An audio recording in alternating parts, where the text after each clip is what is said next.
ನಮಸ್ತೆ ಮಿತ್ರರೇ, ನಾಳೆ ನಾಗಪಂಚಮಿ. ನಾಗದೇವನನ್ನು ತೃಪ್ತಿಪಡಿಸುವಂತಹ ದಿನ.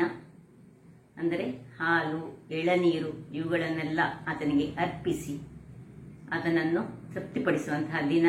ತುಳುನಾಡಿನಲ್ಲಿ ಬಹಳ ಶ್ರೇಷ್ಠವಾದ ದಿನ. ಅಂದರೆ ಪ್ರತಿಯೊಂದು ತುಳುವ ಮನೆಯಲ್ಲಿ ಹೆಂಗಸರು ಅವರವರ ತವರಿನಲ್ಲಿರುವಂತಹ ತರವಾಡು ಮನೆಗಳಿಗೆ, ಅಂದರೆ ಅವರ ಆದಿ ಮನೆಗಳಿಗೆ ಹೋಗಿ ಹಾಲನ್ನು ಎರೆಯುವಂತಹ ಒಂದು ವಿಶಿಷ್ಟ ದಿನ.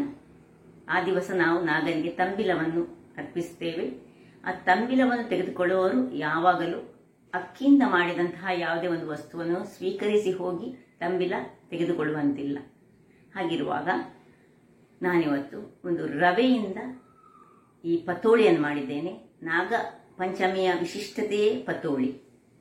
ಹಾಗಾಗಿ ಅಕ್ಕಿಯನ್ನು ಬಳಸದೆ ರವೆಯನ್ನು ಉಪಯೋಗಿಸಿ ಒಂದು ರುಚಿಕರವಾದ ಪತೋಳಿಯನ್ನು ಮಾಡಿದ್ದೇನೆ. ಹಾಗಾದರೆ ಈ ಪತೋಳಿಯನ್ನು ಹೇಗೆ ಮಾಡುವುದೆಂದು ನೋಡುವ ಮೊದಲು ಯಾರೆಲ್ಲ ನನ್ನ ಚಾನೆಲ್ ಅನ್ನು ನೋಡ್ತಿದ್ದೀರಿ, ಯಾರೆಲ್ಲ ಇನ್ನೂ ಸಬ್ಸ್ಕ್ರೈಬ್ ಮಾಡಿಲ್ಲ, ದಯವಿಟ್ಟು ಸಬ್ಸ್ಕ್ರೈಬ್ ಮಾಡಿ ಸಪೋರ್ಟ್ ಮಾಡಿ ಅಂತ ಹೇಳುತ್ತಾ ಬನ್ನಿ ಈ ಒಂದು ರವೆಯಿಂದ ಮಾಡಿದಂತಹ ಬಹಳ ಸುಲಭ ರೀತಿಯ ಇನ್ಸ್ಟೆಂಟ್ ಆದ ಪತೋಳಿಯನ್ನು ಹೇಗೆ ಮಾಡುವುದು ಎಂದು ನೋಡೋಣ.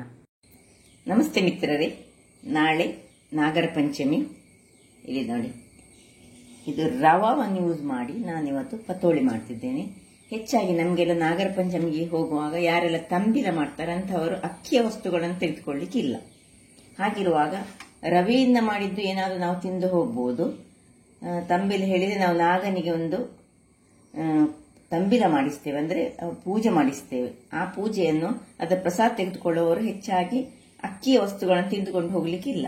ಒಂದು ಅವಲಕ್ಕಿ ತಿನ್ಬೋದು ಅಥವಾ ಸಜ್ಜಿಗೆ ಈ ರೀತಿ ತಿನ್ಬೋದು. ಆದ್ರಿಂದಾಗಿ ಇವತ್ತು ನಾವು ಬೆಳಗ್ಗಾತ ಮಾಡಲಿಕ್ಕೆ ಈ ರವೆಯ ಪತೋಳಿಯನ್ನು ಮಾಡ್ತಿದ್ದೇನೆ. ಪತೋಳಿ ಒಂದು ನಮ್ಮ ಕರಾವಳಿಯಲ್ಲಿ ಹೆಚ್ಚಾಗಿ ನಾಗರ ಪಂಚಮಿಯ ದಿನ ಮಾಡುವಂತಹ ಒಂದು ಖಾದ್ಯ ಅಂತ ಹೇಳ್ಬೋದು, ಒಂದು ಸ್ವೀಟ್. ಇದಕ್ಕೆ ಬೇಕಾದದ್ದು ನೋಡಿ, ಎಲೆಗಳು, ಪತೋಳಿ ಎಲೆಗಳನ್ನು ತೆಗೆದುಕೊಂಡಿದ್ದೇನೆ ನಾನು. ಸ್ವಲ್ಪ ಒಂದು 5 ಚಮಚದಷ್ಟು ಈ ಒಂದು ತೆಳು ಅವಲಕ್ಕಿ ತೆಗೆದುಕೊಂಡಿದ್ದೇನೆ. ಒಂದು ಬೌಲು ಅಂದರೆ ಒಂದು 100 ಗ್ರಾಮ್ಸ್ನಷ್ಟು, ನಾನು ಸ್ವಲ್ಪ ಮಾಡ್ತಿದ್ದೇನೆ, 100 ಗ್ರಾಮ್ಸ್ನಷ್ಟು ರವೆ ತೆಗೆದುಕೊಂಡಿದ್ದೇನೆ.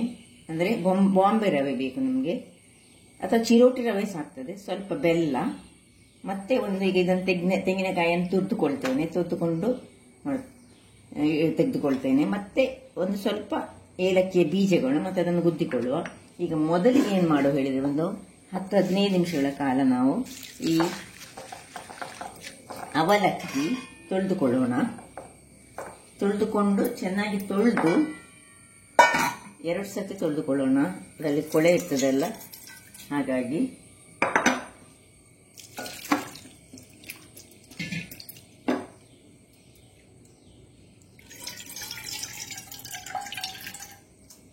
ತೊಳೆದುಕೊಂಡು ಆ ಸೈಡ್ ಇಟ್ಕೊಂಡು, ಇನ್ನು ಈ ರವಾವನ್ನು ಸಹ ಹಾಗೆ ಸ್ವಲ್ಪ ನೀರನ್ನು ಹಾಕೊಂಡು ಒಂದು ಬೌಲಿಗೆ ಹಾಕೊಳ್ಳೋಣ. ಬೌಲಿಗೆ ಹಾಕೊಂಡು ಇದನ್ನು ಸಹ ತೊಳೆದು ಇದನ್ನು ಸ್ವಲ್ಪ ನೆನೆಲಿಕ್ಕೆ ಇಡ್ತೇನೆ. ಇದಕ್ಕೆ ಸ್ವಲ್ಪ ನೀರನ್ನು ಹಾಕೊಂಡು ನಾನು ಇದನ್ನು ನೆನೆಲಿಕ್ಕೆ ಇಟ್ಟಿದ್ದೇನೆ. ಒಂದು ಅರ್ಧ ಲೋಟದಷ್ಟು ನೀರನ್ನು ಹಾಕೊಂಡು ನೆನೆಲಿಕ್ಕೆ ಇಟ್ಟಿದ್ದೇನೆ. ಇದು ಸಹ ಹಾಗೆ, ಇದಕ್ಕೆ ನೀರು ಹಾಕಲ್ಲ, ಇದನ್ನು ತೊಳೆದುಕೊಂಡು ಅದು ಅದರಷ್ಟಾಗಿ ನೆನೆಯಲಿ.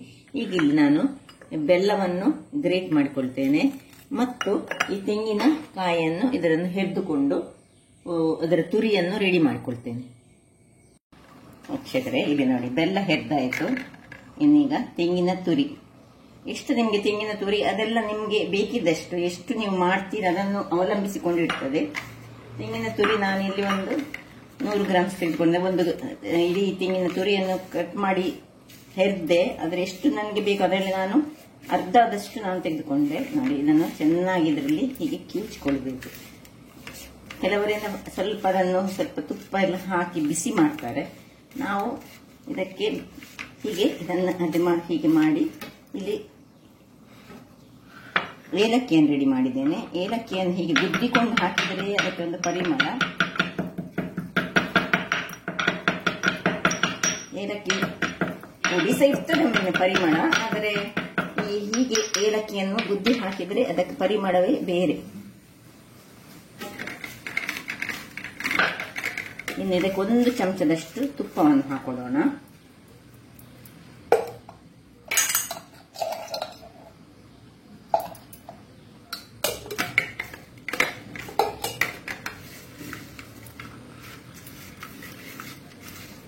ಚೆನ್ನಾಗಿ ಕಿವುಚಿಕೊಳ್ಬೇಕು. ಆ ಬೆಲ್ಲ ಮತ್ತು ತೆಂಗಿನ ತುರಿ ಒಳ್ಳೆ ಮಿಕ್ಸ್ ಆಗಬೇಕು. ಇಲ್ಲಿ ತುಪ್ಪ ಬೇಕಿದ್ರೆ ಇನ್ನೊಂದು ಚಮಚ ಸಹ ಹಾಕೊಳ್ಬೋದು ನಿಮಗೆ ಹೆಚ್ಚು. ಆಯ್ತು, ಇದು ಈಗ ರೆಡಿ ಆಯಿತು. ಇದನ್ನೀಗ ಪಕ್ಕಕ್ಕೆ ಇಟ್ಟುಕೊಳ್ಳೋಣ. ಇಲ್ಲಿ ನೋಡಿ ಒಳ್ಳೆ ರವೆ ನೆಂದಿದೆ. ಇಲ್ಲಿ ಅವಲಕ್ಕಿ ಸಹ ಹಾಗೆ ಚೆನ್ನಾಗಿ ಇದಾಗಿ ಈಗ ಈ ಅವಲಕ್ಕಿಯನ್ನು ಇದಕ್ಕೆ ಹಾಕೊಳ್ತಿದ್ದೇನೆ. ಹಾಕಿ ಚೆನ್ನಾಗಿ ಅದನ್ನೆಲ್ಲ ಕಿವುಚಿಕೊಳ್ಳೋಣ ನಾವು.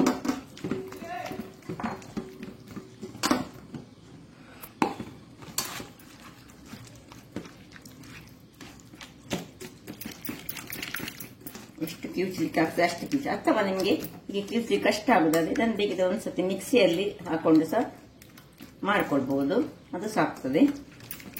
ನಾನು ಹೀಗೆ ಕೈಯಲ್ಲಿ ಕಿವುಚಿ ಇದನ್ನು ಒಂದು ಹದಕ್ಕೆ ತರ್ತೇನೆ ನೋಡಿ. ಹೀಗೆ ತೆಳು ಇದ್ರೆ ತೊಂದರೆ ಇಲ್ಲ, ತೆಳುದ್ರೆ ಒಳ್ಳೇದಾಗುವುದು. ಅವಲಕ್ಕಿ ಹಾಕಿದ್ರೆ ತುಂಬಾ ಸಾಫ್ಟ್ ಆಗಿ ಬರ್ತದೆ. ಹೀಗೆ ಕಿವುಚ್ತಾ ಇರುವಾಗ ಇನ್ನು ಇದಕ್ಕೆ ಸ್ವಲ್ಪ ರುಚಿಗೆ ತಕ್ಕಷ್ಟು ಉಪ್ಪು, ಸ್ವಲ್ಪ ಉಪ್ಪನ್ನು ಹಾಕೊಳ್ತಿದ್ದೇನೆ. ಇಲ್ಲಿ ಬೇಕಿದ್ರೆ ಈ ನಾವು ಮಾಡಿಟ್ಟ ಹೂರಣ ಉಂಟಲ್ಲ, ಇಲ್ಲಿ ಈ ತೆಂಗಿನ ಹೂರಣ, ಅದಕ್ಕೆ ಸಹ ಒಂದು ಪಿಂಚ್ ಉಪ್ಪನ್ನು ಹಾಕಿ ಕರಡಿಸ್ಕೊಳ್ಬಹುದು. ನಾನು ಚೂರು ಹಾಕೊಂಡೆ ಉಪ್ಪು. ಈಗ ಇದು ರೆಡಿ ಆಯ್ತು. ಇನ್ನೀಗ ಸ್ಟೀಮರ್ ಅನ್ನು ಇಟ್ಕೊಳ್ಳೋಣ. ನೋಡಿ, ಸ್ವಲ್ಪ ನೀರನ್ನಿಟ್ಟು ಸ್ಟೀಮರ್ ರೆಡಿ ಆಗಿ ಅಷ್ಟೊತ್ತಿಗೆ ನಾವು ಇಲ್ಲಿ ರೆಡಿ ಆಗಿದ್ದಂತಹ ಇದನ್ನು ಇದಕ್ಕೆ ಹಾಕೊಳ್ಳೋಣ. ಇಲ್ಲಿ ಒಂದು ಎಲೆಯನ್ನು ತೆಗೆದುಕೊಳ್ಳೋಣ.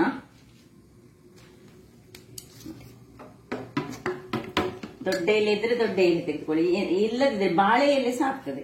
ಇದು ಸೈಡ್ಸ್ ಗಳನ್ನು ಯಾವಾಗ್ಲೂ ನಾವು ತೆಗೆದುಕೊಳ್ಬೇಕು, ಇಲ್ಲದಿದ್ರೆ ನಮ್ಗೆ ಮಡಿಚಲಿಕ್ಕೆ ಸ್ವಲ್ಪ ಕಷ್ಟ ಆಗ್ತದೆ. ನೋಡಿ, ಈ ಸೈಡ್ಸ್ ಯಾವಾಗ ತಂದ ಮೇಲೆ ಇದನ್ನು ತೆಗೆದುಕೊಳ್ಬೇಕು ಎಲ್ಲದರದ್ದು.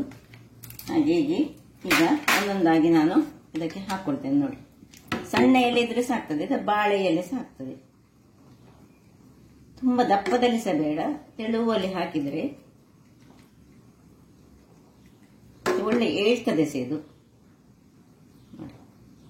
ಇಷ್ಟು ತೆಳುವಲ್ಲಿ ಹಾಕಿ ಏನು ನಮ್ಮ ಹತ್ರ ಹೂರಣ ಮಾಡಿದ್ದೇವೆ, ಈಗ ನಾವು ಉಪ್ಪು ಮತ್ತೆ ಹಾಕೊಂಡದಲ್ಲ, ಅದರಿಂದಾಗಿ ಇದನ್ನು ಚೆನ್ನಾಗಿ ಕಲಗಿಸಿಕೊಂಡು ಇನ್ಸ್ಟೆಂಟ್ ಆಗಿ ಮಾಡುವಂತಹ ಪತೋಳಿ ಇದು.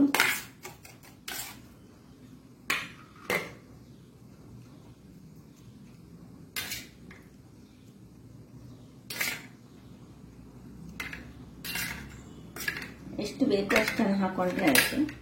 ಇದು ಮಡಿಚಿಕೊಳ್ಳುದು.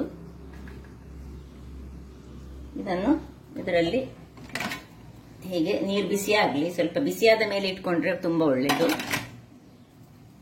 ವೀಕ್ಷಕರೇ ನೋಡಿ, ಇನ್ನೊಂದು ಎಲೆ ತೆಗೆದುಕೊಳ್ತೇನೆ. ನೋಡಿ, ಇಷ್ಟು ಹಿಟ್ಟಿನಲ್ಲಿ ನಿಮಗೆ ಸಾಧಾರಣ ಒಂದು 12 ಆಗ್ತದೆ. 12 ಎಲೆಯಲ್ಲಿ ಮಾಡ್ಕೊಳ್ಬಹುದು. ಸೊ ತುಂಬಾ ದಪ್ಪ ಮಾಡ್ಕೊಳ್ಳೋದು ಬೇಡ. ನಿಮಗೆ ಕಷ್ಟ ಆಗ್ತದೆ ಅದೇ ನಮ್ಮ ಗ್ರೈಂಡರ್ ಅಲ್ಲಿ ಗ್ರೈಂಡ್ ಮಾಡಿ ಸಹ ಮಾಡ್ಕೊಳ್ಬಹುದು, ಏನ್ ತೊಂದರೆ ಇಲ್ಲ. ಯಾವುದು ಅವಲಕ್ಕಿ ಮತ್ತೆ ಇದನ್ನು ಒಟ್ಟಿಗೆ ಮಾಡಿ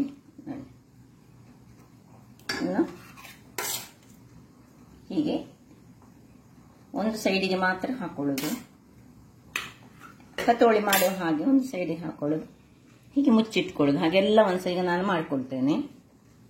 ನೋಡಿ, 12 ಇದು ರೆಡಿ ಆಯ್ತು. ನೋಡಿ ಹೇಗೆ ಬಂತಂದ್ರೆ, ನೋಡಿ ಇಷ್ಟನ್ನೀಗ ನೋಡಿ. ಆಗ ಇಲ್ಲಿ ಒಂದು ಇಟ್ಕೊಂಡಿದ್ದೇನೆ. ಒಳ್ಳೆ ಬಿಸಿ ಆದ್ಮೇಲೆ ನಾವು ಇದನ್ನು ಇಟ್ಕೊಳ್ಬೇಕು, ಇಲ್ಲದ್ರೆ ಇದು ರವೆದ್ದಲ್ಲ, ಹಾಗಾಗಿ ಸ್ವಲ್ಪ ಸೈಡ್ಸ್ ಅಲ್ಲಿ ಬರುವ ಚಾನ್ಸಸ್ ಇರ್ತದೆ. ಅದರಿಂದಾಗಿ ಅದು ನಮ್ಮ ಅಕ್ಕಿಯಲ್ಲಿ ಸಹ ಬರ್ತದೆ, ಆದರೆ ನಾವು ದಪ್ಪದಲ್ಲಿ ಇಟ್ಟರೆ ಆಗುದಿಲ್ಲ, ದಪ್ಪ ಒಳ್ಳೇದಾಗುದಿಲ್ಲ ರವಾದಲ್ಲಿ ಮಾಡುವಾಗ. ಅಕ್ಕಿಯಲ್ಲಿ ಅದು ಸ್ವಲ್ಪ ದಪ್ಪ ಆದ್ರೂ ಸಹ ತಿನ್ಲಿಕ್ಕೆ ಒಳ್ಳೇದಾಗ್ತದೆ. ನೋಡಿ, ಹೀಗೆ ಒಂದೊಂದಾಗಿ ಇಟ್ಕೊಳ್ಳೋಣ. 13 ಆಗಿದೆ ನಂದು ಒಟ್ಟು.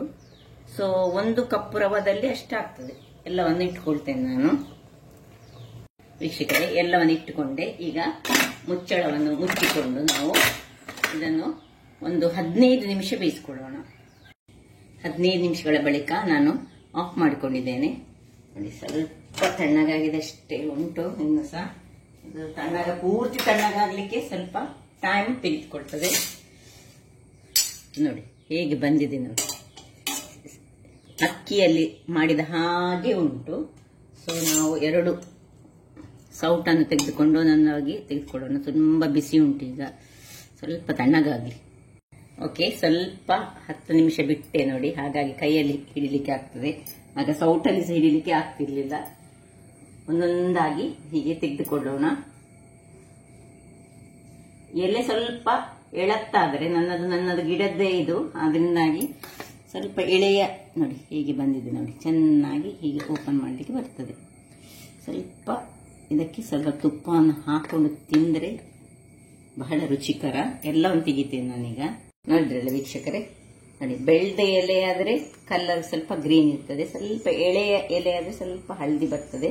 ನೋಡಿ ಇದು ಸ್ವಲ್ಪ ಎಳೆಯ ಎಲೆ, ಇನ್ನು ನೋಡಿ ಇದು ಬೆಳ್ದ ಎಲೆಗಳು ಎಲ್ಲ ಸಹ ಚೆನ್ನಾಗಿಯೇ ಬರ್ತದೆ. ನೋಡಿ ಹೀಗೆ ಬೆಳ್ದ ಎಲೆದು ಬೇಕಿದೆ, ನಾನು ನಿಮಗೆ ಒಂದೊಂದಾಗಿ, ಬಿಸಿ ಇರುವ ಕಾರಣ ಸ್ವಲ್ಪ ತೆಗೆಯುವಾಗ ಇದಾಗ್ತದೆ. ನೋಡಿ ಹೇಗೆ ಬಂದಿದೆ ನೋಡಿ,